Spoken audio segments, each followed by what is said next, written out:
Happy Tuesday and greetings from Provo, Utah, where it's a balmy 36 degrees and sunny, and it's just a beautiful view out the seventh story window here. First of all, let me get to the health issues, which I am sure most of you are interested in. Got a visit from my primary care doc here, Dr. Eastman. And he's of the opinion that the best option is going to be to keep me here for 2 to 4 additional days on the intravenous antibiotics and then give me a fistful of oral antibiotics and send me home to Tonopah. I'm down with that, so that's what's going to be happening. They were considering the possibility that of shipping me to a nursing home for a few days, and basically we decided it just wasn't worth the hassle. It was better to just keep me here at Utah Valley Hospital, keep the intravenous antibiotics flowing, and when I reach the point where I've healed up sufficiently for oral antibiotics to finish putting the kibosh on this infection, then I'll be in good enough shape to go home and eat pills, sleep in my own bed, stick my face in my own nose hose, and otherwise continue recovering, while at the same time getting my butt back to work in the tax mines, which is kind of important. Other things that have come up, several of you have written emails and comments regarding my absence from theothermccain.com. The explanation for that is actually pretty simple. I didn't pack my laptop when I began this medical journey 2 weeks ago, and I suppose there's probably a way for me to post from my phone, but that would be a major pain in the butt. So I'm not even going to try doing it. My energy levels are probably up and back to the point where I could probably bash out the daily link dumps. But again, I don't have the hardware, and part of the reason I don't is because I was not sure at all what kind of internet connectivity I was going to have, if any. And in fact, the first few days that I was up in Hawthorne, that was a justified concern because I never did get access to the Wi-Fi network up there. Nobody seemed to know what the password was, and all the passwords that I did get were wrong. So, even if I had packed the gear, I probably would have been offline for 3 or 4 days anyway. Anyhow, if people want Stacy to do a post about what's going on with me, they need to ask him. I am not. I don't have a huge enough ego to say, "Hey, Stacy, why don't you do a post on what's going on with me?" But on the other hand, being a longtime practitioner of neutral, objective journalism that he is, he's a strong believer in giving the people what they want, which is why we have all the aspiring rapper updates and similar Police Gazette type material, along with political commentary, link dumps, book reviews, burger reviews, etc., etc., etc., to quote the late Yul Brynner. You wanted to post about what my situation is? Hit the man up. You're not going to get it if you don't ask for it. And as I said, my ego isn't sufficiently huge that I feel it necessary to rattle his cage and go, "Hey, Stacy, write about me." No, that's not how I operate. I suppose I could wait until they let me go 2 to 4 days from now and send me home and do a massive, okay, there I was and this is what I was doing or not doing, as the case may be. But a lot of you people who have emailed me, you've seen these videos, you know what's going on, and I have to assume that the members of the loyal commentariat who have not inquired aren't really that interested, and that's okay. It's a big world with a lot of stuff going on, and what's happening with me isn't particularly a world-shaking thing. Moving right along, on a related topic, I ordered a Bluetooth keyboard from Amazon in the naive hope that it would make it a little easier to do stuff on the phone.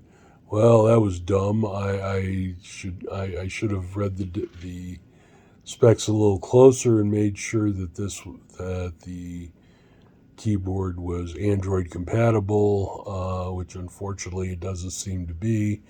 If I had an actual Windows laptop, I would be in Fat City with this thing. But then again, if I had a laptop, it would already have a keyboard, so why bother with this? I'm probably going to wind up sending it back to Amazon for a refund because I have 3 or 4 keyboards at home, and I don't particularly see the need to have a wireless one. It's functionality that I really don't need. So we'll see how I feel about it in a couple of days when I'm out of here. Something else I wanted to talk about, which is not specifically related to any of the stuff that has come before, but I wanted to talk a little bit about modern horror, or urban fantasy, as a lot of people call it these days, which arguably starts with Howard Phillips Lovecraft, who is condemned by a lot of pinheads these days as being a vile racist white boy from Providence, Rhode Island, completely and conveniently overlooking the fact that most people in 1920s America were pretty racist people, and that's just the way it was. I mean, there was an article in the Washington Post not too long ago where they were reviewing responses to some surveys given to members of the Greatest Generation, and they made the shocking discovery that a lot of these people weren't down with the idea of racial integration or racial equality or any of that crap. And as a sometime historian myself, my gut reaction was, who with any education and knowledge of American society in the 1930s and 40s would be at all surprised by this? I mean, there have been extensive histories written about the employment of colored troops in the United States Army in World War II, which is the title of a very readable and extremely aggravating book by a Howard University professor and major in the Army, who basically took a look at the history of black troops in the Army, going back to the Civil War, and moving up through the employment of black troops in World War I in Europe, where famously they were not employed as part of the American Expeditionary Force, but in a significant exception to policy, were farmed out as replacement regiments to the French Army. This had consequences after the war. There were a number of black National Guard units in New York and Detroit and Chicago. And instead of doing the sensible thing at the beginning of World War II and organizing these units as coherent black combat divisions, the Army, which was under the sway of a lot of Southern officers who did not believe in the combat abilities of black troops, got broken up and used as service and support units, which was a ghastly waste of manpower. And it wasn't until 1944, early 1945, when the United States Army was having a manpower crisis. There were literally not enough infantry replacements to make up for the losses that the Army had suffered fighting its way across Europe into Nazi Germany. And it got to the point where not only were there all black combat units actually put into the field to fight the Germans, but they wound up taking volunteers from service and support units and employing basically replacement squads of black troops to bolster bloodied white combat formations. So anyway, it's an interesting book, and you should definitely read it. But getting back to Lovecraft, who is credited by no less than Stephen King as being the father of American horror. The thing about Lovecraft and the Cthulhu mythos, which makes it stand out from other stuff like vampire and werewolf stories, is that for the most part, Lovecraft's monsters aren't human. The great old ones and the outer gods really don't care about humanity. Their level of concern for us is like a guy walking down the street who steps on a bunch of ants. I mean, the lives and purposes of these ants are of no interest or even knowledge to the guy walking by, and that's how Lovecraft looked at his monsters. Their purposes were incomprehensible to human beings, and what human beings were doing was just of no relevance to them whatsoever. And this evolved over the years into what I see as three distinct lines of horror / urban fantasy. And the main characteristic that divides these lines is the presence or absence of hope. If you look at traditional Lovecraftian Cthulhu mythos horror, it's distinguished by the fact that there's no hope. Civilization is going to collapse. Mankind is going to be subjected to the indifferently cruel reign of the old ones, and it's just going to be a bad time for everybody. No hope, none at all. On the other extreme, you've got Larry Correa's Monster Hunter International series and the lesser well-known works of Brian Lumley.